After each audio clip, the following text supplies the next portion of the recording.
진짜? 기력 팍팍 청진기. 자, 여러분의 건강만을 생각하는 청춘 컴백 청진기. 자, 오늘의 주제를 공개하겠습니다.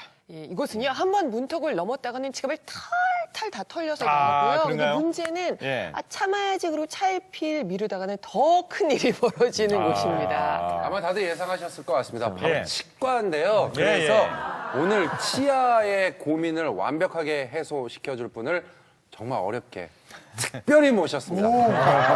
정말 바쁘신 분이거든요. 정말 유명하신 분이고요. 큰 박수로 맞아주시기 바랍니다.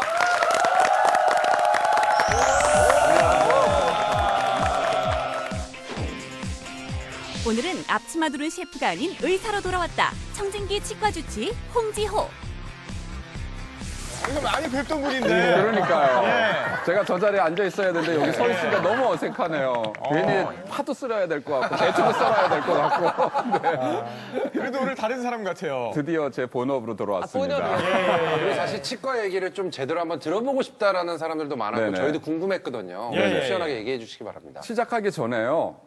미국의 한 어떤 연구기관에서 예, 예. 건강한 치아가 과연 경제적 가치가 얼마 정도 되는지를 한번 산출을 해봤어요. 얼마 네. 정도인지 예상하시겠어요? 치아 하나요. 하나의 하나. 경제적 가치. 치아가 무슨 경제적인 상관이에요? 그러니까요. 저도 굉장히 놀랐어요. 그래도 뭐 네. 임플란트 한번 하거나 이러려면 네. 하나당 돈이 꽤 들잖아요. 그렇죠. 그렇게 따졌을 때는 500만 원? 500만 원. 저도 그 정도라고 생각을 몇백만 했어요. 원 정도. 근데 네. 정말 상상을 초월하는 게요. 네. 개당 경제적 가치가 네. 3,400만 원이라고. 전체가 네네. 아니니까 하나를 말씀하시는 그렇죠. 거잖아요. 하나당. 그러니까 지금 내 그래서 안에 지금 한 1억의 가치를 내가 지금 갖고 있는 거네요. 1억이 1억이 넘죠. 뭐예요? 1억이 지금 우리가 몇 억의 건강한 가치를. 치아를 대개 28개를 가지고 있거든요. 그럼 예. 곱하기 28개를 하면 예. 정말 수십억이 모두가 나오네요. 다 부자입니다. 사실 우리가 치과 그렇게 얘기하고 또 입안의 병 이렇게 생각을 할 때는 흔히 충치, 잇몸 질환 이 정도로만 생각을 하잖아요. 근데 충치나 잇몸 질환보다 이런 잇몸 질환을 계속 방치를 하게 되면 입속뿐만이 아니라 우리 전신 질환에 영향을 미친다는 보고가 상당히 많이 보고가 되고 있습니다. 그만큼 구강의 관리가 전신적인 관리에 중요한 영향을 끼친다는 거죠. 네. 표를 준비를 했거든요. 네. 자, 보시면요. 치아 질환 놔두면 온몸에 병을 부른다. 네. 과연 발병률이 얼마나 높아지는지를 저희가 봤어요. 그랬더니 먼저 뇌졸중, 동맥경화가 지금 3배가 높아지고요. 심근경색증과 뇌경색이 2배가 높아지네요. 그러니까 심혈관계 질환이랑 이렇게 연관이 그렇습니다. 예. 이제 우리가 흔히 접하는 이 치주 질환이요. 예. 치주 질환이 이제 혈류를 타고 박테리아가 돌아다니면서 세균이 돌아다니게 되면 예. 심장병이나 뇌졸중에 걸릴 확률이 상당히 많다고 합니다. 네. 실제로 FDI 그러니까 세계 치과 의사 연맹에서 보고한 바에 의하면은요. 잇몸 질환이 심한 사람들이 특히 혈류에 많은 양의 박테리아와 치태가 돌아다닌다고 해요. 네. 그래서 이 박테리아와 치태가 이 혈액 순환을 막게 하고 그것이 심혈관계 질환으로 발전이 된다고 합니다. 전혀 생각을 못했던 거예요. 그렇죠. 예, 심혈관계와도 이렇게 관련이 깊었는데. 네. 자, 그렇다면 1.5배 발병률이 높아지는 질병은 어떤 건지. 짠. 폐암과 신장암, 췌장암. 암도 높아져. 암이랑도 그러니까요. 제가 네. 치과대학을 다닐 시절만 해도 예. 이 치과 관련의 질병하고 암하고의 관계를 몰랐었어요.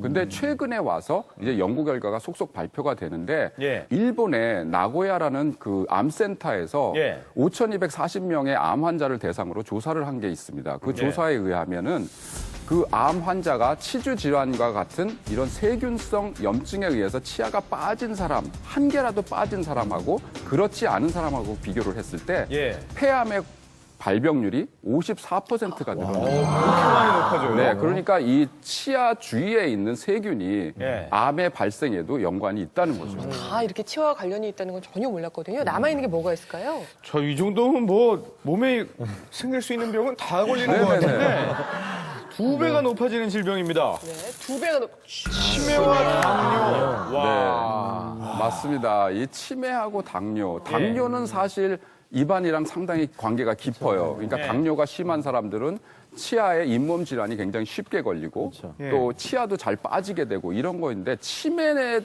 무슨 관계가 있을까 네. 이게 의심을 하게 되는데 사실 치매는 어떻게 걸리시냐 하면 이 뇌세포의 기억을 담당하고 있는 해마라는 부분이 있습니다. 그 해마라는 부분이 수축을 하면서 기능이 잘 되지 않으면서 이제 기억력 상실이 오게 되는데 치아를 있는 사람하고 없는 사람의 차이가 있어요. 이것도 일본 대학에서 이제 연구한 바에 의하면 치아가 20개 미만인 사람, 20개보다 적은 사람하고 20개 이상인 사람을 비교를 했을 때 치매에 걸릴 확률이 2배가 더 높아진다고 합니다. 치아가 없으면. 그 사람들이 이제 연구 결과를 발표를 했는데 어금니가 있을 경우에 이제 우리가 저작을 하고 음식을 씹게 되잖아요. 그 어금니에 의해서 전달되는 그 충격이, 그러니까 자극이 뒤에 있는 해마를 자극을 시켜서 치매가 발생이 되는 것을 현저하게 늦춘다고 해요.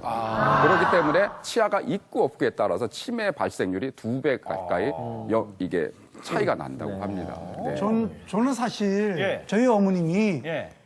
틀니를 하셨어요. 저희 집안 내력이 잇몸이 안 좋아요. 네. 틀니 하셨는데 치매에 한 10몇 년 걸리셨고 저희 아버님도 틀니를 다 하셨거든요. 예. 그런데 당뇨와 합병으로 돌아가셨거든요. 그러니까 이게 들어보면 저희 집안으로만 얘기 들어보면 지금 얘기하는 게 다 맞는 거예요. 만약에 저희 부모님이 다 치아가 건강했으면 예. 치매나 당뇨가 덜 오지 않았다는 생각이 오지 않았을까 하는 생각이 들어요. 그러네요, 그러니까 진짜. 정말 이 치아가 네. 처음에 저희 가족을 몰랐을 때는 에이 그래 이랬는데 지금 얘기한 게 거의 맞다는 생각이 확 네, 맞습니다. 그러니까 우리가 생각지 못한 것 중에 하나가요. 입안이 전신이랑 연결이 되어 있다는 것을 우리가 잊어버리는 경우가 상당히 많으세요. 그래서 치아에 염증이 생기고 잇몸 질환이 생기고 거기서 고름이 나오고 피가 날 때는요. 그 핏줄이 온몸이랑 연결이 되어 있다는 걸 생각을 하셔야 됩니다. 그래서 거기에 있는 세균이 온몸을 타고 심장에 가서 문제를 일으키면 심장병이 생기는 거고요. 그게 올라가서 뇌에서 문제를 일으키면 뇌졸중이 생길 수 있고요. 그러니까 이 온몸의 어딘가를 돌아다니면서 염증을 일으킬 수가 있기 때문에 입속에 있는 세균을 잡는 것이 우리 전신 질환을 잡는 방정식이라고 생각하시면 됩니다. 그러니까 이제 치주질환 가만 놔둬서 충치만 생기고 끝나는 게 아니라는 생각이 들고요. 오죽하면은 오복 중에 하나라는 얘기까지 나왔겠습니까? 네, 오늘 여러 가지 보철 치료 방법이나 비용도 알려주셨는데 이 비용 아끼려면 평상시 구강 관리가 중요하잖아요. 중요하죠, 네. 예, 평상시 관리할 수 있는 방법 좀 알려주세요. 네, 예. 관리할 수 있는 방법이 여러 가지가 있는데 네. 그중에 가장 중요한 것 중에 하나가 예, 입안의 침입니다. 네, 침을 관리하는 게 정말 구강 관리의 키포인트 중에 하나예요. 그래서 침이 없다고 생각 한번 해보세요. 침이 없으면 예. 음식을 씹을 수도 없습니다. 왜냐하면 음식에 침이 들어가야지 소화가 될 수도 있고 씹을 수가 있잖아요. 믹서기에 물을 안 넣고 마른 음식만 넣고 돌린다고 생각해 보세요. 절대로 갈리지 않습니다. 물이 있어야 갈리. 똑같은 이치거든요. 그래서 예. 침의 관리가 우리 구강 관리만큼이나 상당히 중요하다고 보시면 됩니다. 네. 그래서 지난주에 예. 청진기 우리 식구들의 예. 침을 분석을 해봤습니다. 이걸 다 분석하네요. 저에서 침 뱉으라는 얘기 들어보셨죠? 지난주에 다들. 지난주 좋은 아침 녹화일. 침 샘플을 수거하러 나선 제작진. 여기 부끄럽게 입안 속을 또 이렇게 보시려고 그래요.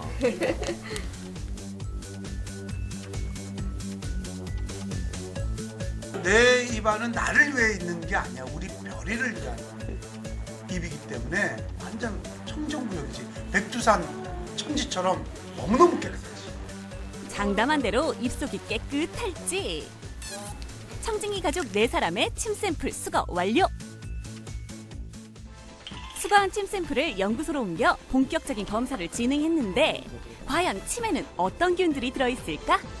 구강 안에는 다양한 세균들이 살고 있습니다. 이러한 세균들은 치주염, 치은염, 충치, 구취 등을 일으킬 수 있는 세균들입니다. 입안이 건강해야 전신이 건강하다. 청진기 가족의 구강 건강 상태를 공개합니다. 구강 청정구역이라고 해서 이쪽이 이제 적신호. 이쪽이 아직 괜찮다라는 얘기로 가장 생각하면 청정한 되겠습니다. 분. 그러면 가장 청정한 분부터 보도록 하겠습니다. 청정한 분은요. 류덕일 선생님. 1등입니다. 네. 깨끗한 침. 예. 결과지를 한번 받아봤거든요, 미리. 네. 근데 류정근 선생님은 건강한 치아와 구강의 표범이세요. 진짜? 네네. 아니 사실 아무리 피곤하고 늦고 해도요 제가 항상 이 주머니에 이 치실을 항상 가지고 다녀요. 앞으로 한번 뒤로 한번 이렇게 꼭 한번 치실로 마무리해주고 혓바닥으로 이렇게 잇몸 쪽을 이렇게 자꾸 조금씩 습관적으로 눌러줍니다. 네네. 알겠습니다. 자, 그러면 가장 위험한 분 예. 보겠습니다. 임상근 조리장님. 저 실망인데요. 조리장님 요리하시는데. 아니 그게 문제인 것 같아요. 저는 이제 직업이 음식을 하루 종일 이렇게 간 보는 사람이라 그러다 간 보고 양치를 계속 할 수는 없잖아요. 맞습니다. 그러다 보니까 거기다 또 흡연까지 하다 보니까 좀 그런 상황이 나온 것 같은데요. 예. 빨리 금연을 해야 할 것 같고요. 네. 하루에 양치 20번씩 하겠습니다. 결과지를 받아봤을 때 충치균이 굉장히 많았었어요. 그거는 쉽게 말해서 입안에 음식이 굉장히 오랫동안 머문다는 뜻이거든요. 그러니까 직업 때문에 그러시구나. 그걸 눈치를 챘습니다. 그리고 특히 또 흡연을 하시는 분들은요. 치아에 착색이 많이 되잖아요. 그럼 치아 면이 거칠어집니다. 그럼 거칠어진 면에 세균이 붙어 살기가 굉장히 좋은 환경을 많이 만들어요. 그렇기 때문에 흡연하시는 분들이 특히 흡연을 하신 후에 뭐 물로 양치를 한다든지 아니면 입솔질을 해서 치아에 착색이 되는 것을 좀 방지를 하시는 게 중요합니다. 다음 주 수요일 날 병원 예약 좀 해주십시오. 알겠습니다. 저희 이제 두 분밖에 안 남았어요. 약간 경쟁되죠. 어쩔 수 없이. 최영림 씨가 좋은 쪽이 2등인 거예요, 그러니까. 저는 사실 1등일 줄 알았어요. 근데 이날 왜 그랬냐면 빵 먹고 과자 맞아요. 먹고 맞아. 막 그러고 있는데 하라고 그러더라고. 그렇죠. 그것만 안 했으면 아마 이쪽에 와 있지 않았나 생각합니다. 근데 최영림 씨 거를 봤을 때 이제 두 가지로 나뉘거든요. 잇몸 질환에 관계되는 세균하고 충치에 관계되는 세균이 두 가지로 나뉘는데 두 개가 균형이 잡혀 있더라고요. 근데 세균 수가 유덕은 선생님보다 조금 더 많았어요. 그러니까 아까 말씀드린 대로 음식물을 많이 먹은 상태에서 이 침을 샘플을 했기 때문에 그런 결과가 나왔던 단 걸 거예요. 많이 먹고. 많이 먹고 있는 도중. 그러면 세 번째 홍성우 선생님. 형님. 그러니까 홍성원 선생님 같은 경우에는 세균 수가 많이 나올 수밖에 없는 이유 중에 하나가 임플란트가 입속에 많습니다. 임플란트가 입속에 많다는 거는 이제 잇몸 질환을 일으키는 그런 세균들이 다른 사람보다 조금 더 많다는 이유거든요. 그래서 결과지를 봤을 때 충치균보다는 잇몸 쪽을 관계되는 세균들이 조금 더 많이 나온 것 같습니다. 그러면 임플란트를 하신 분들은 세균 수가 좀 많을 수도 있기 때문에 잇몸을 더 잘 청소를 해야 되는 건가요? 잇몸 관리가 무엇보다도 중요합니다.